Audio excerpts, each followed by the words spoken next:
Assalamualaikum warahmatullahi wabarakatuh.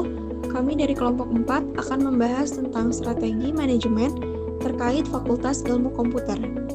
Berikut merupakan anggota kelompok kami, yaitu Kalista Alicia Rasendria, Intan Al-Ainun, Keisha Alia Nur Safa, Muhammad Aidil Ramadan, dan Nadira Putri Syabita. Materi pembahasan yang akan kami bahas adalah yang pertama, analisis visi dan misi Fakultas Ilmu Komputer. Yang kedua, analisis external factor evaluation. Yang ketiga, analisis internal factor evaluation. Yang keempat, analisis competitive profile matrix. Yang kelima, analisis pemilihan strategi. Dan yang terakhir, strategi bisnis di bidang pendidikan. Sebelum kita masuk kepada analisis visi dan misi, kita akan membahas kilas tentang apa itu visi dan misi. Yang pertama adalah visi. Visi adalah gambaran ideal tentang masa depan organisasi yang ingin dicapai dalam jangka panjang. Visi berfungsi sebagai pedoman dalam perencanaan strategis, memberikan arah, meningkatkan motivasi, menciptakan identitas organisasi, serta memandu pengambilan keputusan agar selaras dengan tujuan besar perusahaan.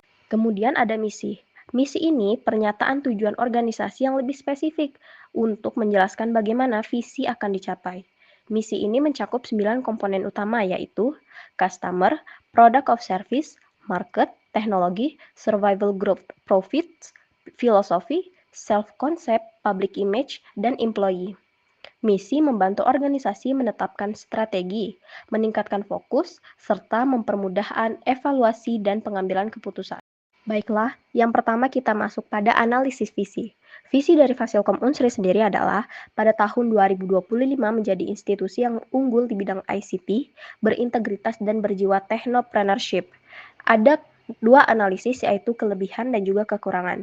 Kelebihan pertama yaitu menggunakan strategi diferensiasi, yang kedua menciptakan keunggulan kompetitif melalui inovasi teknologi, yang ketiga meningkatkan brand awareness dan daya tarik mahasiswa, dan yang terakhir adalah mendukung model bisnis berbasis kolaborasi. Kemudian ada analisis kekurangan. Yang pertama yaitu tantangan dalam implementasi technopreneurship, target waktu yang sangat dekat yaitu 2025 dan persaingan yang ketat. Pada analisis misi akan dikelompokkan ke 9 komponen misi. Misi yang pertama yaitu menyelenggarakan dan mengembangkan pendidikan tinggi dalam upaya menghasilkan manusia terdidik yang dapat menerapkan dan mengembangkan ilmu pengetahuan bidang informasi, komunikasi, dan teknologi. Misi ini masuk ke poin 1, 2, 4, 8, poin 1 customer, poin 4 teknologi, poin 8 public image, dan yang kedua adalah menyelenggarakan serta mengembangkan penelitian dalam rangka meningkatkan kualitas pembelajaran ilmu pengetahuan bidang informasi, komunikasi, dan teknologi yang memiliki nilai aplikasi dalam pembangunan. Misi nomor 2 masuk ke poin nomor 2, 4, 5, 7, 8. Poin nomor 2 yaitu product of service, poin nomor 4 yaitu teknologi, poin nomor 5 yaitu survival growth profit, poin nomor 7 yaitu self-concept, dan poin nomor 8 yaitu public image. Kemudian nomor 3 menyelenggarakan dan mengembangkan pengabdian kepada masyarakat dengan menerapkan ilmu pengetahuan bidang informasi, komunikasi, dan teknologi untuk mewujudkan kesejahteraan dan kemajuan masyarakat. Misi nomor 3 ini masuk ke poin nomor 1, 3, 5, dan 8. Poin 1 yaitu customer, poin ketiga yaitu market, poin kelima yaitu survival, growth, dan profit, dan poin 8 yaitu public image. Misi keempat yaitu menyelenggarakan pembinaan dan pengembangan bakat, minat, penalaran, dan kesejahteraan mahasiswa. Misi nomor 4 masuk ke poin nomor 1, 6, 7, 9. Poin 1 yaitu customer, poin 6 yaitu filosofi, poin 7 yaitu self-concept, dan poin 9 adalah employee. Misi nomor 5 yaitu melaksanakan kerjasama dengan lembaga lain, baik nasional maupun internasional. Poin ini masuk ke nomor 3, 5, 6, 7, 8. Nomor 3 yaitu market, poin 5 yaitu survival, growth, dan profit, poin 7 yaitu self-concept, dan poin 8 yaitu public image. Dan misi yang terakhir yaitu misi yang keenam yaitu melaksanakan manajemen administrasi yang modern, profesional, efektif, efisien, dan akuntabel. Poin masuknya yaitu 5, 6, 7, 9. Poin 5 yaitu survival, growth, and profit. poin ke-6 yaitu filosofi, poin ke-7 yaitu self-concept, dan poin ke-9 adalah employee. Baiklah, pada analisis external factor evaluation matrix, kami bagi menjadi dua yaitu opportunities dan threats. Pada poin pertama opportunities yaitu perubahan status Unsri menjadi PTNBH membuka peluang kerjasama industri dan riset yang lebih luas. Kami beri rating 4 karena Unsri memiliki fleksibilitas dalam mengelola keuangan dan membuka kerjasama dengan industri besar karena status PTNBH-nya. Kemudian poin kedua yaitu kemandirian dalam keuangan memungkinkan pengembangan fasilitas IT dan laboratorium yang lebih baik. Kami beri rating 4 karena Unsri dapat mengembangkan fasilitas IT-nya dengan dana mandiri, tetapi masih dalam tahap awal implementasi PTNBH. Kemudian poin ketiga yaitu RUU Minerba yang telah menjadi UU meningkatkan kebutuhan tenaga ahli di bidang sistem informasi tambang dan big data. Kami beri rating 4 karena Unsri lebih dekat dengan sektor pertambangan dan memiliki peluang riset serta kerjasama dengan perusahaan tambang. Kemudian poin yang terakhir yaitu meningkatnya kebutuhan industri terhadap lulusan dengan keahlian AI dan data science. Kami beri rating 4 karena dengan PTNBH, Unsri memiliki kesempatan untuk membangun ekosistem startup berbasis riset, khususnya di bidang pertambangan dan energi. Baiklah, untuk selanjutnya yaitu traits. Kami bagi menjadi 4 poin. Yang pertama, persaingan ketat dengan Fasilkom Universitas MDP dalam kualitas lulusan dan kerjasama industri.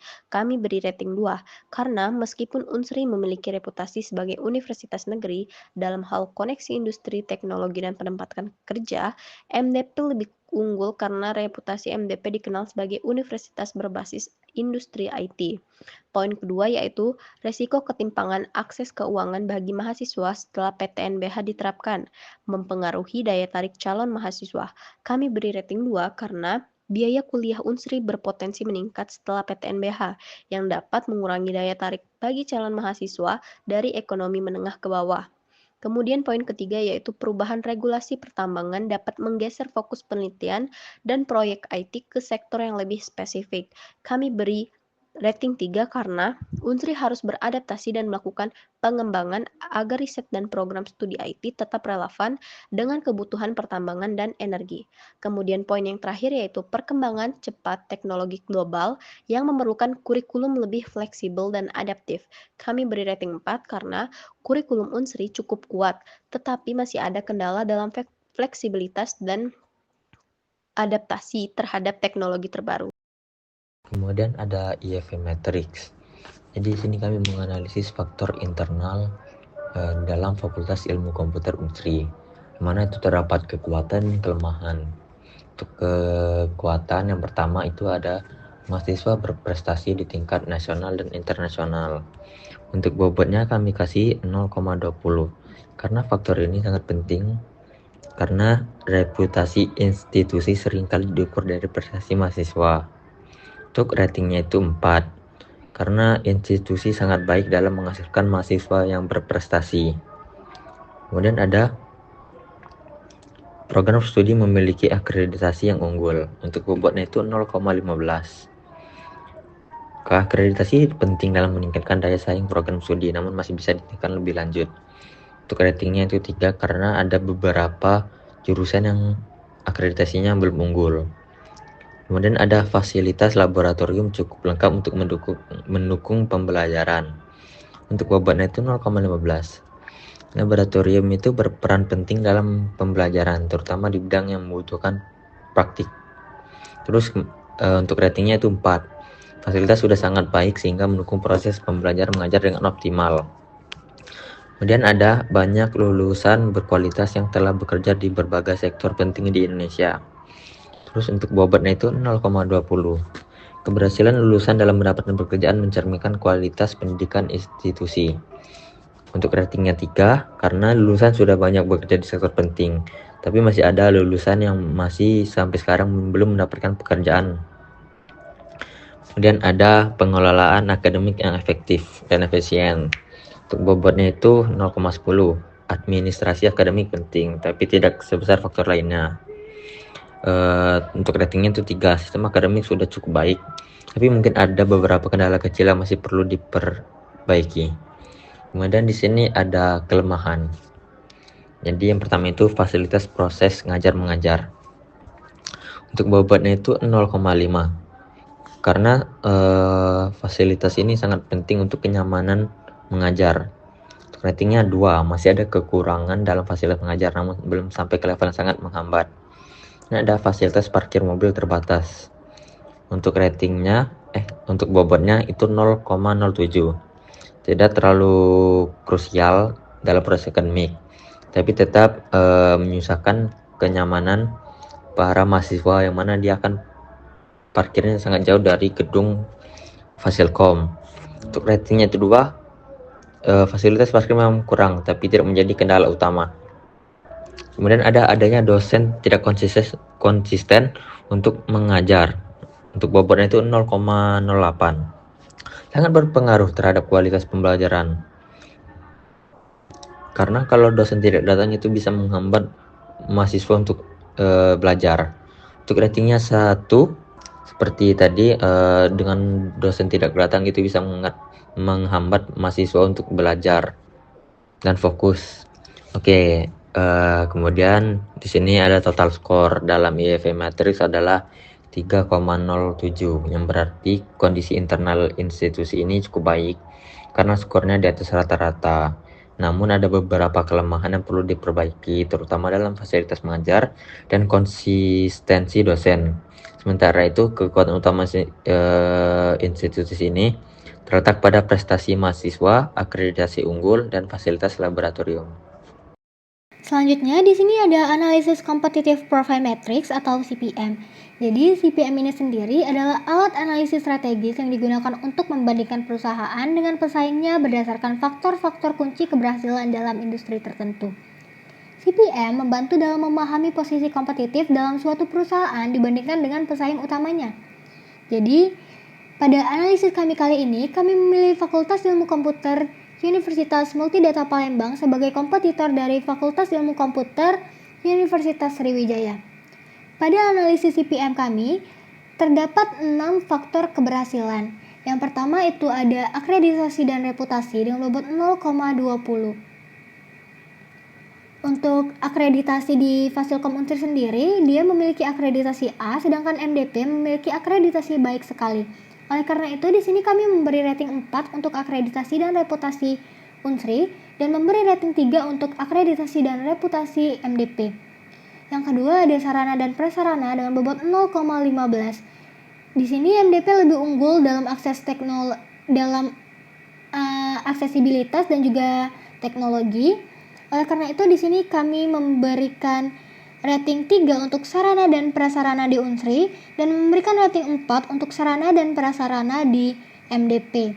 Yang ketiga ada kurikulum dan program studi dengan bobot 0,20.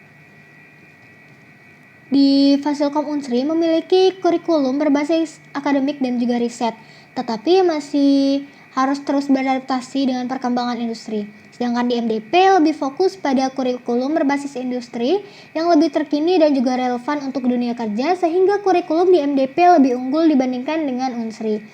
Oleh karena itu, di sini saya memberikan rating 3 untuk kurikulum dan program studi di Unsri dan memberikan rating 4 untuk kurikulum dan program studi MDP. Yang keempat ada kualitas pengajar dengan bobot 0,20.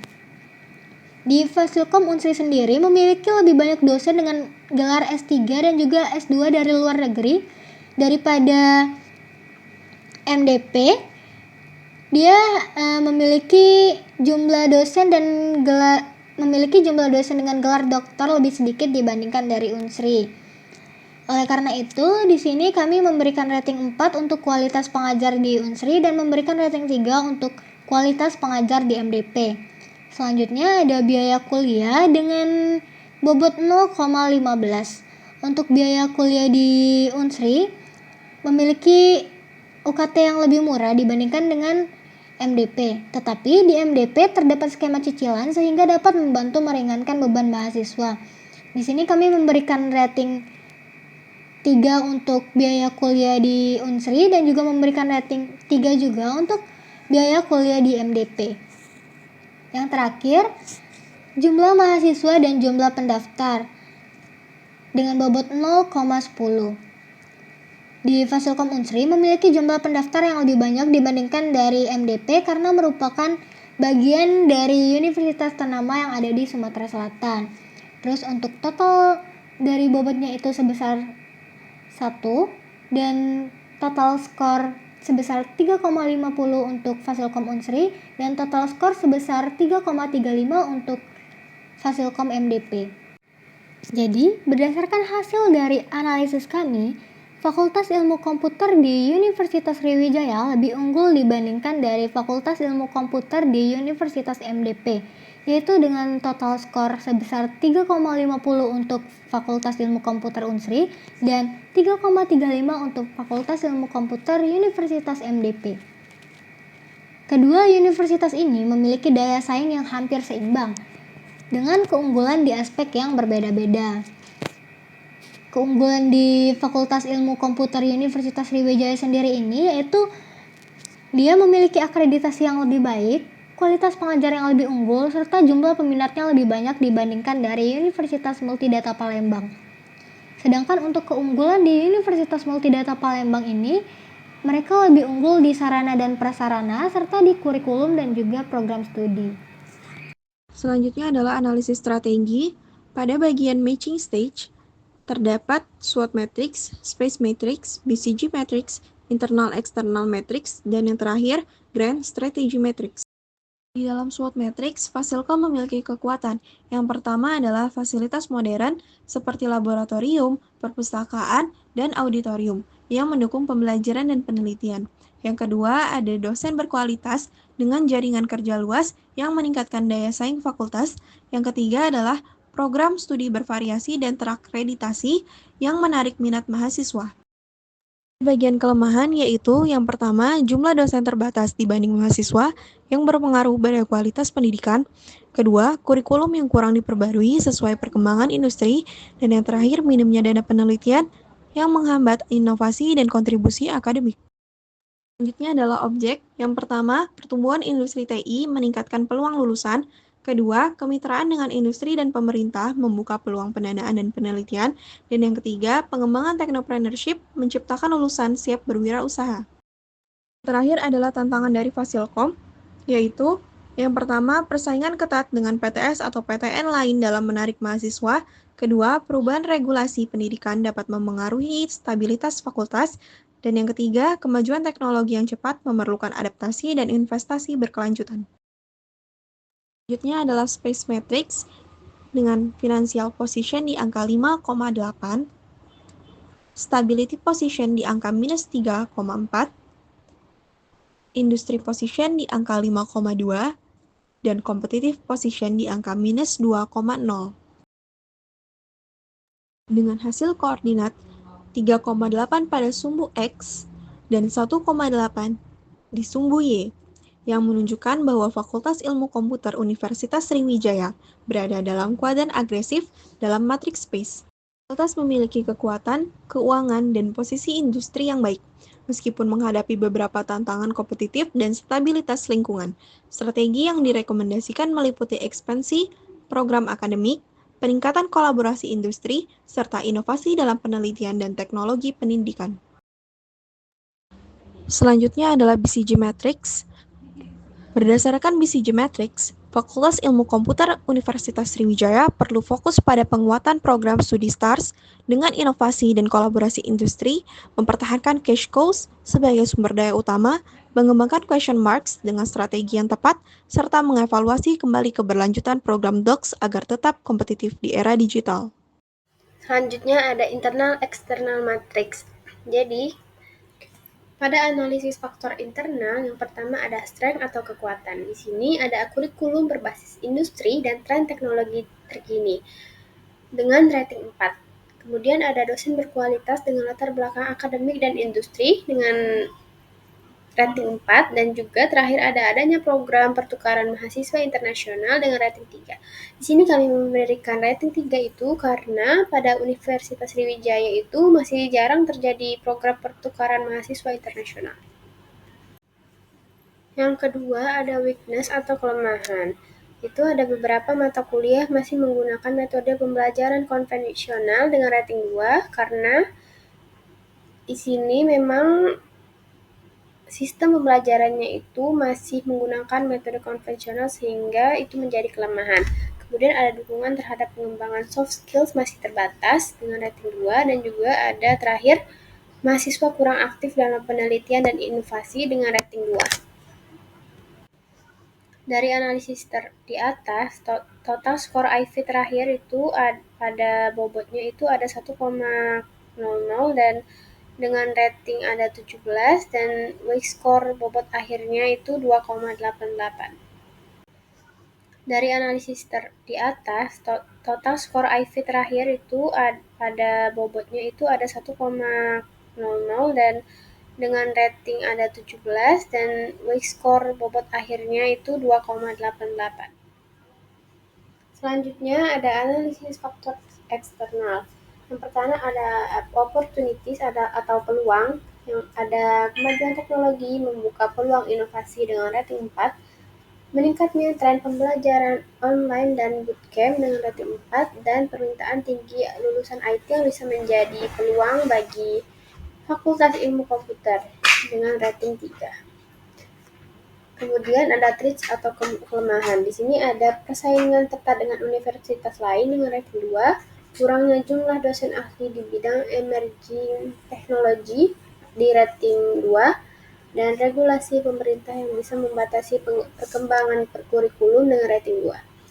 Jadi total akhir dari analisis ini ada 1,00 bobotnya, kemudian dengan jumlah rating 17 dan bobot akhir itu dengan 3,1. Berdasarkan skor akhir dari analisis internal dan eksternal matriks itu, dengan IV matriks itu dengan skor 2,88 di kategori sedang dan EV matriks di 3,1 atau kategori tinggi. Berdasarkan kategori tersebut, posisi Fakultas Ilmu Komputer Universitas Sriwijaya ini berada di sel 5, yaitu hold and maintain atau menjaga dan mempertahankan. Selanjutnya adalah Grand Strategy Matrix. Berdasarkan analisis, posisi Fakultas Ilmu Komputer Unsri dalam industri teknologi informasi dan pendidikan tinggi, fakultas ini cenderung berada di kuadran 1 atau strategi agresif. Hal ini didukung oleh faktor-faktor berikut. Yang pertama, pertumbuhan industri teknologi informasi yang pesat, baik di tingkat nasional maupun global. Kedua, peningkatan kebutuhan tenaga kerja di bidang IT, termasuk software engineering, data science, dan keamanan siber. Dan yang ketiga, posisi kompetitif yang cukup kuat, dengan akreditasi yang baik dan koneksi dengan berbagai mitra industri. Terakhir ada analisis strategi, the decision stage, quantitative, strategic planning matrix atau QSPM. Pada analisis strength atau kekuatan, yang pertama ada daya tampung mahasiswa yang memadai. Pada strategi 1, yaitu pengembangan program studi baru, ini berada pada rating 4, dan pada strategi 2, yaitu meningkatkan kemitraan industri, ini berada pada rating 3. Kemudian yang kedua ada peminat yang tinggi pada program studi tertentu. Pada strategi 1 dengan rating 4 dan pada strategi 2 itu ada pada rating 3. Yang ketiga ada dukungan pendanaan dari pemerintah pada strategi 1 dengan rating 3 dan pada strategi 2 dengan rating 4. Yang keempat ada kualitas tenaga pengajar yang kompetitif. Pada strategi 1 berada pada rating 4 dan pada strategi 2 itu pada rating 3. Dan yang terakhir ada jaringan alumni yang luas. Itu pada strategi 1 dengan rating 3 dan pada strategi 2 pada rating 4. Dan hasil akhir dari strategi 1 itu pada 1,72 dan hasil akhir strategi 2 itu 1,64. Selanjutnya ada weakness atau kelemahan. Yang pertama ada kurangnya fasilitas laboratorium yang memadai.